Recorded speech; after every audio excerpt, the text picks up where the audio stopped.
आज मेरी भतीजी ने कुरान पाक मुकम्मल कर लिया था। हम जैसे गरीबों के लिए तो ये बहुत बड़ी बात थी कि हमारे खानदान में कोई एक ऐसी बच्ची भी है जो इतनी नेक है कि आज उसकी वजह से बाकी सब लोगों में हमारी इज्जत हो रही थी। वो ना सिर्फ हमारी दुनिया में बल्कि आखिरत में भी कामयाबी का बाइस बनने वाली थी। इसलिए सब उससे खसूसी मोहब्बत और शफकत से पेश आ रहे थे। लेकिन दूसरी तरफ भाई और भाभी अपने कमरे में परेशान एक दूसरे से उलझ रहे थे कि घर में मेहमान अब ज्यादा हो गए हैं तो खाने पीने के अखराजात कहाँ से पूरे करेंगे। हमने तो सिर्फ अपने ही रिश्तेदारों को बुलाया था, लेकिन जिस जिसको भी पता चल रहा था कि हमारी बच्ची ने कुरान पाक हिफ्ज किया है, वो दूर दूर से मुबारकबाद देने आ रहे थे। यूं घर में मेहमानों का तांतना बंधा था और ये हमारे लिए निहायत तशवीशनाक बात थी, क्योंकि हमारे पास इतने अखराजात के लिए पैसे नहीं थे। अगर खाना कम पड़ जाता तो बड़ी बेइज्जती हो जाती। मेरी भतीजी मुझे आकर पूछने लगी, अम्मी अब्बू आपस में बहस क्यों कर रहे हैं? तो मैंने कहा, गुड़िया ऐसी कोई बात नहीं, मैं उसे परेशान नहीं करना चाहती थी। वो तो कहने लगी, मुझे पता है वो पैसों के लिए परेशान हो रहे हैं, उन्हें कहीं वो परेशान ना हो, मैं उन्हें अभी पैसे लाकर देती हूँ। मैंने हैरानी से उसे देखा कि तुम कहाँ से पैसे लाकर दोगी, तुम्हारे पास कहाँ से पैसे आए? तो वो कहने लगी, बाद में सब कुछ बताऊंगी। ये कहकर वो जल्दी से घर से बाहर चली गई। मैं भी उसके पीछे भागने लगी कि देखूं वो कहाँ गई है कि मुझे एक मेहमान खातून ने रोक लिया। जब तक मैं उनसे बात करके फारिग होती, मैंने गली में देखा कोई भी नहीं था, जाने वो कहाँ भाग गई थी। मुझे उसके बारे में परेशानी होने लगी। वो तो बच्ची थी, उसे भला किसने पैसे देने थे? लोग तो बड़ों को उधार नहीं देते, तो वो जाने कहाँ से पैसे लेने गई थी। मुझे सख्त तशवीश होने लगी। अगर भाई या भाभी ने भी मुझसे पूछ लिया कि वो कहाँ है तो मैं क्या जवाब दूंगी? थोड़ी ही देर गुजरी थी कि वो खुशी खुशी घर में आई और मेरे हाथ में कुछ पैसे रखकर कहने लगी, फूफो ये जाकर अम्मी अब्बू को दे दे। मैंने हैरानी से पूछा कि तुम्हारे पास ये पैसे कहाँ से आए, किसने दिए हैं? तो वो कहने लगी, बाद में आपको सब कुछ बता दूंगी। ये पैसे एक दोस्त ने मुझे इनाम में दिए हैं। आखिर उसकी ऐसी कौन सी दोस्त थी जिसने इतने सारे पैसे दे दिए कि तकरीब का इंतजाम बेहतर हो गया। उसने मुझे मना किया था कि मैं भाई और भाभी को ये ना बताऊं कि ये पैसे मैंने उसे दिए हैं। कहने लगी, अब्बा डांटेंगे कि मैंने किससे पैसे मांगे हैं, तो आप उन्हें कहिएगा कि आपके पास थे। मैं तो अपनी भतीजी के रंग ढंग देखकर हैरान हो रही थी कि वो कितनी अच्छी बच्ची थी कि उसने आज तक झूठ नहीं बोला था और हम सबको भी मना ही करती थी, तो आज क्यों मुझे झूठ बोलने की तरकीब दे रही थी। लेकिन बहरहाल उसकी बात भी ठीक थी कि अगर भाई को पता चलता कि उनकी बेटी कहीं से ये पैसे लाई है तो वो जरूर शक में पड़ जाते। मैंने सोचा कि आज की ये तकरीब खत्म हो जाए तो फिर मैं इससे आराम और सुकून से पूछूंगी कि मामला क्या है। पैसे भी इतने थे कि तकरीब खुश असलूबी से निपट गई और कुछ पैसे बच भी गए। मैंने सोचा कि अब जब सब मेहमान चले गए हैं तो मुझे इससे पूछना चाहिए कि ये पैसे कहाँ से आए और उसे किसने दिए थे। अभी मैं कमरे से बाहर निकलने वाली थी कि भाभी की चीखों ने मुझे मुतवज्जा कर दिया। वो मेरी भतीजी का नाम लेकर जोर जोर से चीख रही थी। मैं घबरा गई कि या खुदाया खैर हो। भागते हुए मैं भाभी के पास गई तो आगे का मंजर देखकर मेरी भी जान निकल गई। मेरी भतीजी इरा अपने कमरे में बेड के पास नीचे जमीन पर बेहोश पड़ी थी और भाभी उसके पास बैठी उसे होश में लाने की कोशिश कर रही थी।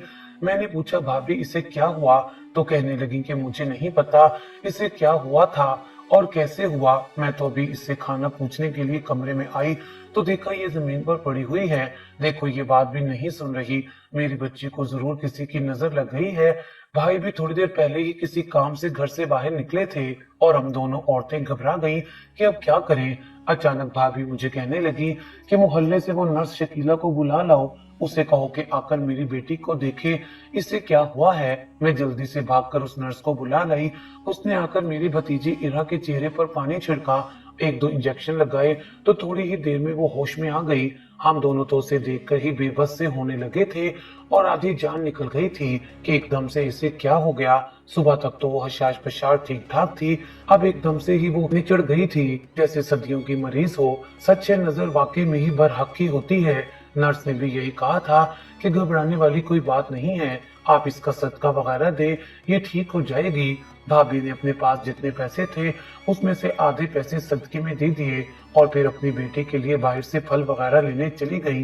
ये मेरे लिए बेहतरीन मौका था कि मैं उससे पूछ लेती, लेकिन उसकी तबीयत इतनी खराब थी कि मुझे ये बात करना भी मुनासिब नहीं लगा।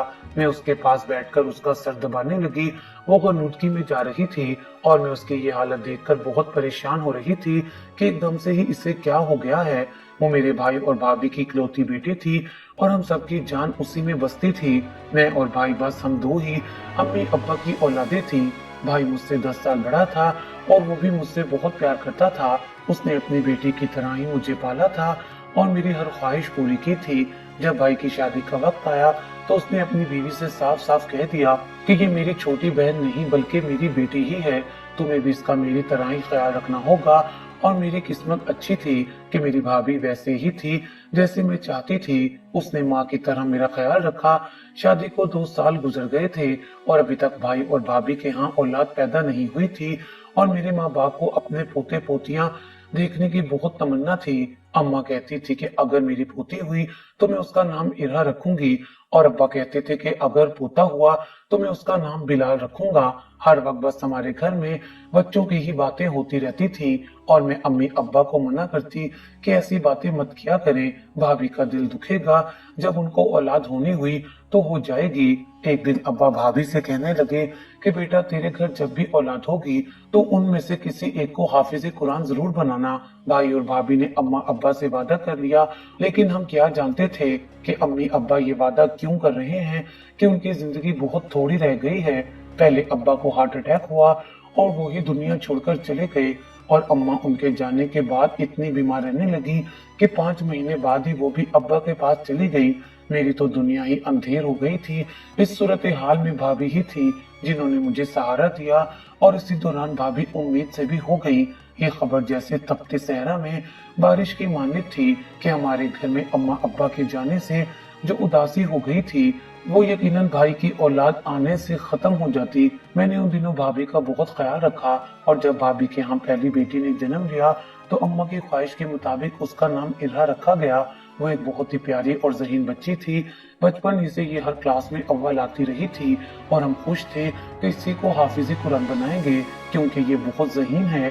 जब उसने 6 जमातें पढ़ ली तो हमने उसे मदरसे में डाल दिया। आमतौर पर लोग 2 या 3 साल में हिफ्ज करते हैं, लेकिन हमारी बच्ची इतनी ज़हीन थी कि उसने महज 1 साल में ही मुकम्मल कुरान पाक हिफ्ज करके सबको हैरत में डाल दिया। और वो थी भी सिर्फ 13 बरस की। हर तरफ उसके चर्चे होने लगे और आज घर में भी सब मेहमान उसके सदके वारी जा रहे थे, उसकी भलाएं ले रहे थे और उससे सवालात किए जा रहे थे। तो मुझे यही ख्याल बार बार आ रहा था कि जरूर किसी की नजर ही लग गई है जो मेरी भतीजी इतनी बीमार पड़ गई। थोड़ी देर में भाभी आ गई और उसके लिए फल वगैरह लेकर आई, लेकिन उससे कुछ भी खाया नहीं जा रहा था। रात तक उसकी हालत और बिगड़ गई और हम उसे इमरजेंसी अस्पताल लेकर गए। उसकी बीमारी की डॉक्टरों को भी समझ नहीं आ रही थी। कहने लगे बज़ाहिर तो ये बिल्कुल ठीक है, लेकिन हम खुद हैरान हैं कि इसकी ऐसी हालत क्यों हो रही है। उसके बेशुमार टेस्ट किए गए, लेकिन टेस्टों में कुछ भी जाहिर नहीं हो रहा था। हम तीनों इरा को लेकर बहुत परेशान थे और दुआएं मांग रहे थे कि वो ठीक हो जाए। 1-2 बार जब उसे थोड़ा सा होश आया तो वो मुझे अपने पास बुलाकर कुछ कहने लगी, लेकिन मुझे उसकी बात समझ में नहीं आ रही थी और मैंने उसे मजीद बोलने से मना कर दिया कि तुम कुछ भी मत बोलो, बस आराम करो। लेकिन वो बहुत बेचैन थी, ऐसे कि जैसे मुझे कुछ बताना चाह रही हो, लेकिन उसकी इतनी हिम्मत नहीं हो रही थी। उसकी बीमारी पर जितने भी पैसे हमारे पास थे सब खर्च हो रहे थे। मेरा भाई एक फैक्ट्री में मामूली सी नौकरी करता था और वहां से भी वो जितना एडवांस ले सकता था उसने लिया और अपनी बच्ची की बीमारी पर लगा दिया। लेकिन हम सबकी कोशिशें रायगां चली गई, हम उसे बचा नहीं पाए। थोड़े ही दिनों के बाद उसका इंतकाल हो गया और हम उसे अस्पताल से लेकर घर आ गए। वो दिन हमारे लिए कयामत का दिन था।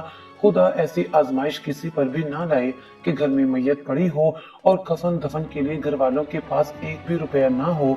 हमने सारे पैसे तो उसकी बीमारी पर ही लगा लिए थे, अस्पताल के खर्चे और बाकी टेस्ट वगैरह पर। और अब हाल ये था कि हमारे पास कफन दफन के पैसे नहीं थे।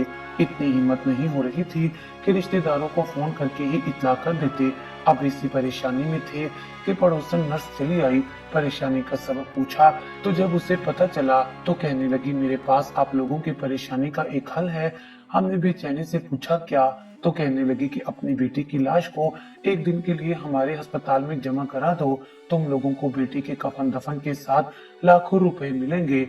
मैंने उससे गुस्से से कहा, ये तुम कैसी बातें कर रही हो कि हम अपनी बेटी को तुम्हारे अस्पताल वालों के हाथों भेज दें? तो कहने लगी, नहीं, ऐसा कुछ नहीं है, सिर्फ एक रात के लिए ही, वो भी सिर्फ इसलिए कि हमारे अस्पताल के गैर मुस्लिम डॉक्टर तुम्हारी हाफिज़ कुरान बेटी पर तजर्बा करना चाहते हैं। मुझे ये सब ठीक नहीं लग रहा था। मैंने पूछा कि किस किस्म का तजर्बा, तो कहने लगी कि वो सिर्फ देखना चाहती हैं कि इसका दिमाग कितना तेज था, इसके लिए वो बस एक टेस्ट करेंगे, तो बाद में तुम लोग अपनी बेटी को सुबह वापस ले आना और दफना देना। मैंने उसे साफ साफ मना कर दिया कि हम ऐसा कुछ भी नहीं करेंगे।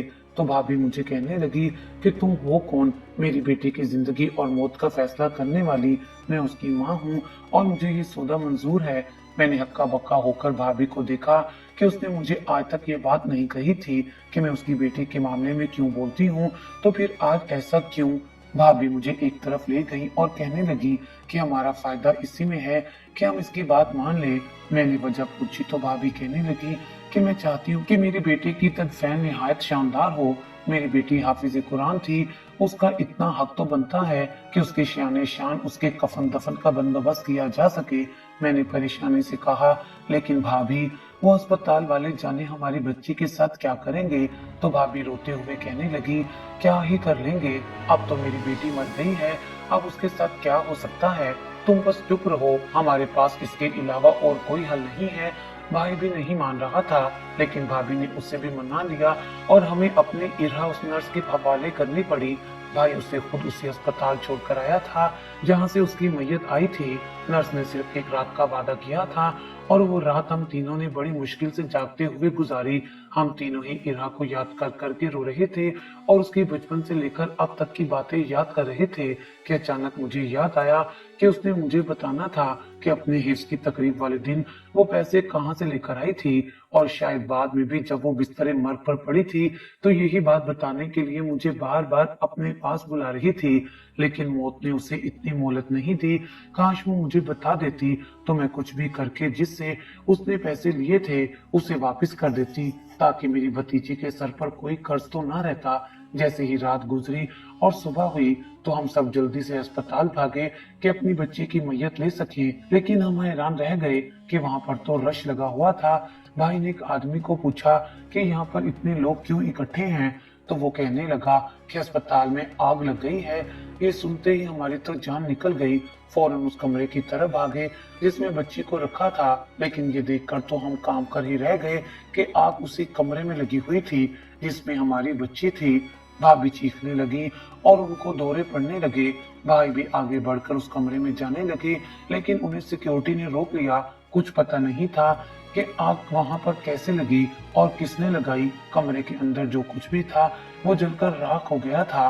भाई गुस्से से कहने लगा कि मैं अस्पताल की इंतजामिया पर केस करूंगा, लेकिन जाहिर है वो गरीब आदमी थे, उनकी कौन सुन सकता था। वो नर्स हमारे पास आकर कहने लगी कि ये सिर्फ एक हादसा था, खुदा को ऐसा ही मंजूर था, आप लोग क्या कर सकेंगे? कुछ भी नहीं। अभी तो डॉक्टर ने उसके ऊपर कोई टेस्ट भी नहीं किया था, लेकिन वादे के मुताबिक आपको लाखों रुपए मिलेंगे जिससे आपकी सारी जिंदगी सुकून से गुजर जाएगी। मुझे तो ये समझ नहीं आ रहा था कि आग सिर्फ उसी कमरे में ही क्यों लगी, बाकी कमरे तो बिल्कुल ठीक थे, जाने क्यों।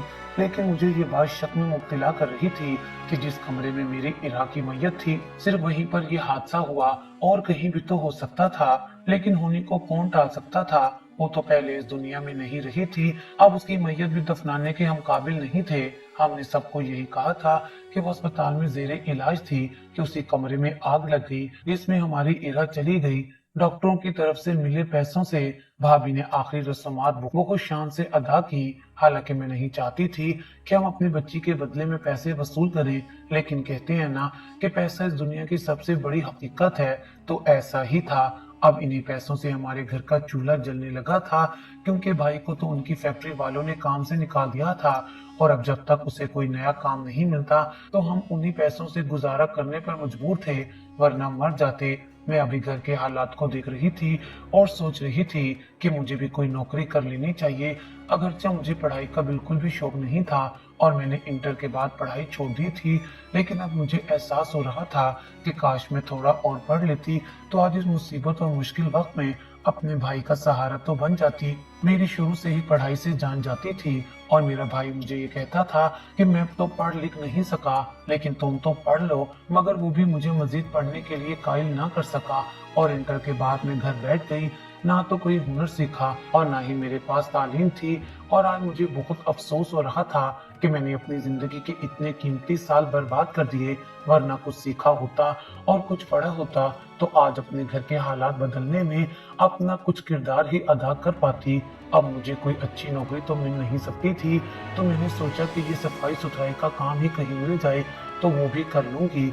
एक दिन मैंने उसी अस्पताल के बाहर बोर्ड लिखा देखा कि सफाई के लिए आया की जरूरत है, तो मैं वहां पर चली गई। इंतजामिया ने मुझसे बातचीत की और कहने लगे, ठीक है, तुम्हें ये नौकरी मिल जाएगी, तुम कल से आ जाना।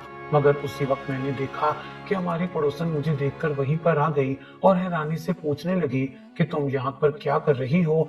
तो मैंने उससे कहा कि यहाँ पर सफाई के लिए आया की जरूरत थी, तो मैं इंटरव्यू देने आई थी और इन लोगों ने मुझे रख लिया है। तो मेरी बात सुनकर ही उसके चेहरे के तासुरात बदल गए। मुझे कहने लगी कि नहीं, तुम यहाँ पर नौकरी नहीं कर सकती। मैंने नागवारी से पूछा, क्यों नहीं कर सकती? और इन लोगों ने तो मुझे खुद रख लिया है, मैं कल से नौकरी शुरू कर दूंगी। तो वो मुझे देखे बगैर जल्दी से उस कमरे में भागी जहाँ पर इंतजामिया के कुछ लोग बैठे हुए थे। मैं उनके रवैये को लेकर सोचने लगी कि इसे क्या हो गया है, इससे भला मेरी नौकरी से क्या मसला पैदा हो सकता था। और मैंने पीछे मुड़कर देखा तो वो मुझे उन लोगों से कुछ बातचीत करती नजर आई। उसके बात करने के अंदाज में ऐसी सनसनी थी कि लग रहा था जैसे बहुत ही कोई अहम इंकशाफ कर रही हो। उन लोगों ने भी मुझे शीशे के बाहर से देखा तो मुझे जाने क्यों ऐसा लगा कि अंदर मेरे ही बारे में बात हो रही है। कुछ मिनटों के बाद नर्स मेरे पास आकर कहने लगी, तुम अंदर चलो, तुम्हें अंदर बुलाया जा रहा है। जब मैं उसके साथ कमरे में गई तो मुझे कहने लगे कि हम माजरत चाहते हैं, हम आपको ये नौकरी नहीं दे सकते। असल में ये नर्स पहले ही किसी और से वादा कर चुकी थी कि नौकरी उन्हें मिलेगी और हमें याद नहीं रहा था, तो हमने आपको रख लिया। लेकिन जाहिर है ये हमारी बहुत पुरानी स्टाफ हैं, तो हमें इनकी बात की लाज रखनी होगी, इसलिए आप जा सकती हैं। मैं बहुत दुखी होकर वहां से निकल आई, लेकिन मैं उलझ भी गई थी कि उन्होंने तो पहले हाँ कर दी थी, फिर इस नर्स के कहने पर ना क्यों की? उन्होंने ऐसा क्यों किया? और उस नर्स को मुझसे क्या दुश्मनी थी कि उसने मेरी नौकरी नहीं होने दी? मुझे कहने लगी कि असल में मेरी कामवाली ने मुझे कई दिनों से कह रखा था कि अगर अस्पताल में आया की जरूरत हुई तो मैं उसे जरूर बताऊं। तो मैंने उससे वादा किया था और अब मैं अपने वादे की खिलाफ वर्जी नहीं कर सकती थी, इसलिए मुझे मजबूरन ये कदम उठाना पड़ा। मुझे माफ कर दो, लेकिन मैं कोशिश करूंगी कि तुम्हारे किसी और अच्छी जगह पर नौकरी करवा सकूं। तुम्हें ये आया की नौकरी करने की क्या जरूरत है? तुम थोड़ी पढ़ी लिखी हो, तो मैं कोशिश करूंगी कि तुम्हें कोई अच्छा काम दिलाऊं। अगरचे वो मेरी बड़ी हमदर्द बन रही थी, लेकिन मुझे उसकी किसी भी बात का यकीन नहीं आया। मुझे उसकी नीयत में ही फतूर लग रहा था और मुझे उसकी ये बात भी झूठी ही लग रही थी कि मेरी जगह वो किसी और को नौकरी पर रखने का वादा कर चुकी थी। अगर ऐसा होता तो फिर अस्पताल वालों को बाहर इश्तिहार लगाने की जरूरत ही क्यों पड़ती? खैर, मैं उससे मजीद उलझना नहीं चाहती थी, इसलिए चुपचाप अस्पताल से बाहर निकल आई। घर आकर भी मैं उसके रवैये पर हैरानो परेशान होती रही और सोचती रही कि आखिर उसने मेरे साथ ऐसा क्यों किया, लेकिन मुझे कोई भी सिरा हाथ में नहीं आता नजर आया। अगले दिन मैं फिर से नौकरी की तलाश में घर से बाहर निकली तो वापसी पर उसी अस्पताल के सामने से गुजरी और देखा कि वो इश्तिहार अभी तक वहीं पर लगा हुआ था। असूली तौर पर तो जब उन्होंने फैसला कर ही लिया था कि वो उस नर्स के कहने पर किसी को रखेंगे, तो फिर उन्हें ये इश्तिहार उतार देना चाहिए था, जबकि ऐसा नहीं था और ये बात मुझे किसी तौर पर भी समझ नहीं आ रही थी। मैंने उनको आजमाने की खातिर के फैसला किया और अपना हुलिया बदलकर दोबारा से उसके अस्पताल में चली गई और अपने आप को एक अनपढ़ और बड़ी उम्र की औरत जाहिर किया और नौकरी की ख्वाहिश की। तो फिर से मुझे इंतजामिया ने इंटरव्यू के लिए उसी कमरे में बुला लिया। वो लोग मुझे नहीं पहचान पाए थे और कुछ जरूरी सवालात के बाद कहने लगे, ठीक है, हमें आया की जरूरत है तो कल से तुम काम पर आ जाना, लेकिन इस अस्पताल के कुछ असूल हैं कि तुम्हें अपने काम से ही काम रखना होगा और किसी भी मामले में तुम मुदाखलत करोगी तो तुम्हें इस नौकरी से फारिग कर दिया जाएगा और असूलों की खिलाफ वर्जी के नतीजे में तुम्हें जेल भी हो सकती है। मैं घर वापस आ गई। नौकरी तो मुझे मिल गई थी। अब मुझे ये मालूम करना था कि वो नर्स ऐसा क्यों नहीं चाहती थी कि मैं यहाँ पर आऊँ। शायद हम मोहल्लेदार थे तो वो नहीं चाहती होगी कि मैं उसके किसी सरगर्मी के बारे में जान लूँ, या उसे ये डर होगा कि कहीं मैं उसके आस पास ही रहूंगी तो उस पर नजर ना रख सकूं। कोई तो ऐसी वजह थी कि जिसकी वजह से वो घबरा गई थी और उसने मुझे यहाँ से निकलवाने की प्लानिंग की थी। अब मैं अपना हुलिया रोज बदल कर वहां पर जाती थी।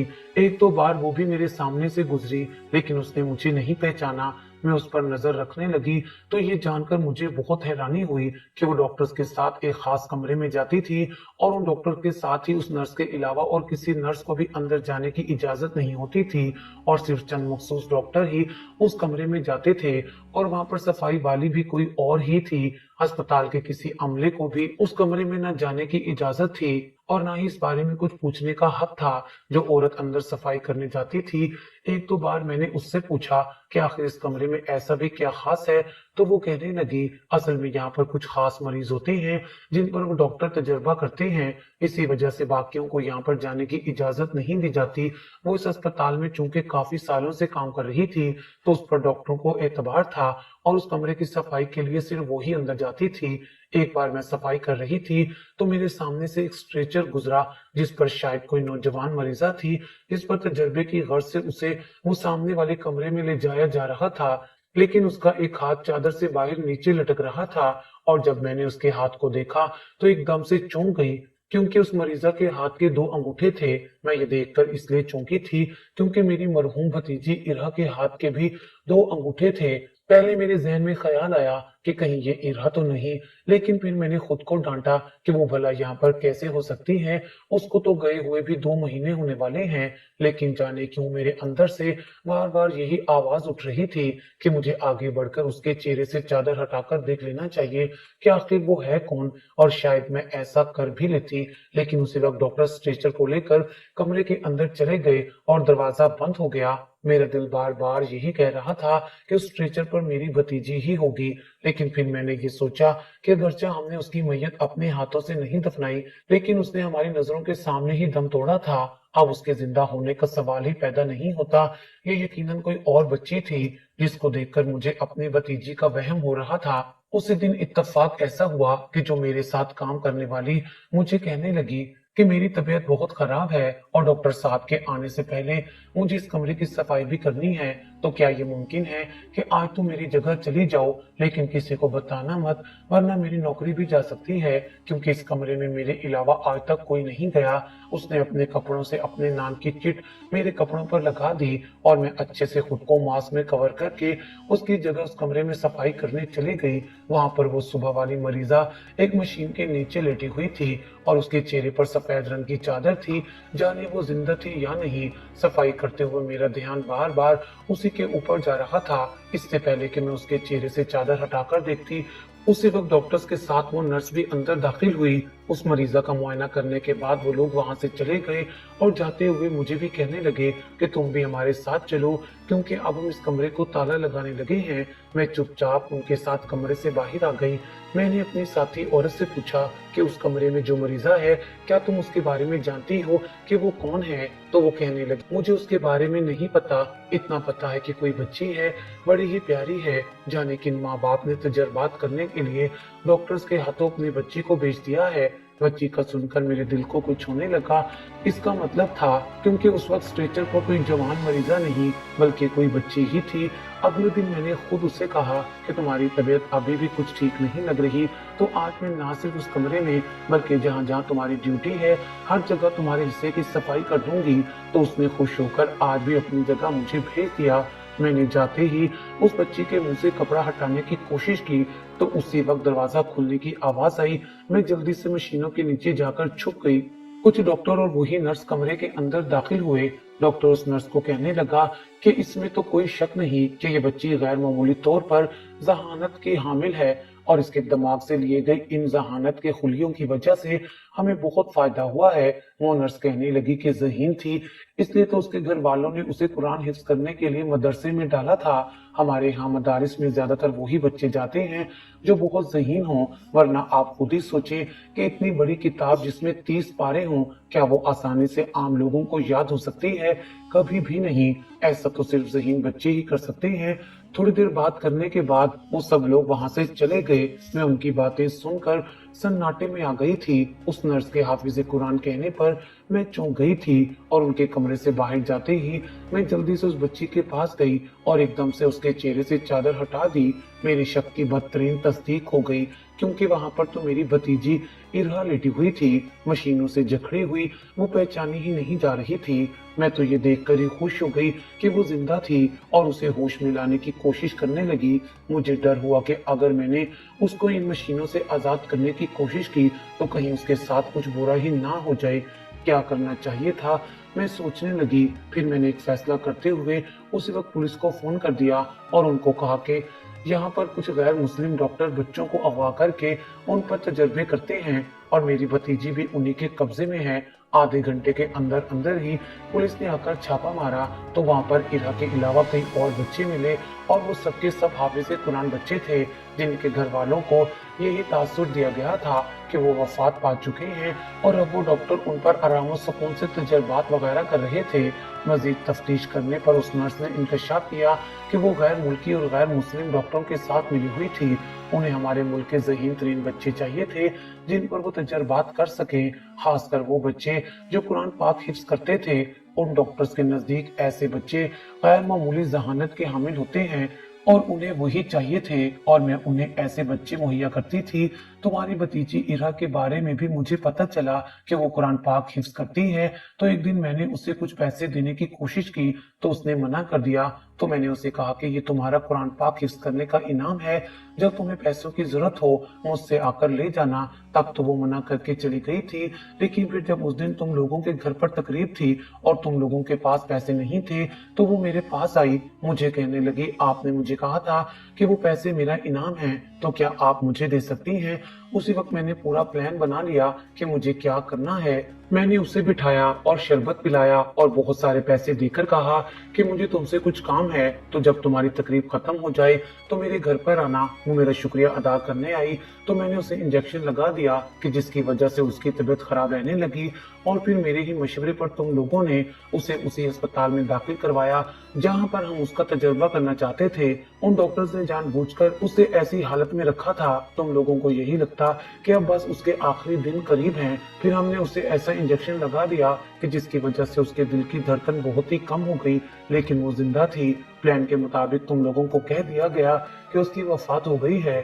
तुम लोग उसे घर पर ले आए और मैंने कफन दफन के लिए लाखों रुपए की लालच देकर जब ये कहा कि एक रात के लिए अपनी बेटी को अस्पताल में दाखिल करवा दो, तो उसके पीछे भी हमारा प्लान ही था। हमने उस कमरे में भी जानबूझकर आग लगाई थी और तुम्हारी भतीजी को पहले ही किसी और कमरे में शिफ्ट कर लिया था ताकि तुम लोग उसे भूल जाओ। डॉक्टर ज़हीन बच्चों के दिमाग जहानत के जीन्स लेकर तजर्बात करते थे और तुम्हारी भतीजी के अलावा और भी वहाँ पर कई बच्चे थे। मैं इसीलिए नहीं चाहती थी कि तुम यहाँ पर काम करो। मैं तो ये सुनकर ही काम गई थी कि पिछले 2 महीने से मेरी भतीजी इन जालिमों के कब्जे में थी और वो उस पर तजर्बात कर रहे थे। उन डॉक्टरों की बहुत पहुंच थी और उन लोगों ने कोशिश की कि ये मामला दब जाए, लेकिन चूंकि मीडिया वालों को भी खबर हो गई थी तो अब उनका बचना नामुमकिन था। अदालत ने उस नर्स और डॉक्टर समेत सबके लाइसेंस कैंसिल करके उनको तवील अरसे के लिए जेल की सजा दे दी। इरा और बाकी बच्चों को इलाज के लिए दूसरे अस्पताल में शिफ्ट कर दिया गया। जिस दिन वो सेहत याब होकर घर वापस आई तो वो दिन हमारे लिए ईद से कम नहीं था। हमारी बच्ची को दूसरी जिंदगी मिली तो उसके लिए खुदा का जितना भी शुक्र अदा किया जाता उतना ही कम था। उसने ठीक होने के बाद मुझे बताया, जब मैं अस्पताल में थी तो मैं आपको यही बताना चाहती थी कि इस नर्स आंटी की वजह से ही मेरी तबीयत खराब हुई है, लेकिन मुझसे बोला नहीं गया और बाद में भी उस बेचारी को दवाइयों के जेरे असर ज्यादातर वक्त में बेहोशी रखा गया था, तो उसको रिकवर होने में बहुत वक्त लगा। लेकिन ये बड़ी खुशी की बात थी कि वो जिंदा सलामत थी। इरा समेत सभी बच्चे अपने अपने माँ बाप के पास चले गए और उन लोगों ने मेरा शुक्रिया अदा किया कि मेरी वजह से उनको भी अपने बच्चे वापस मिल गए।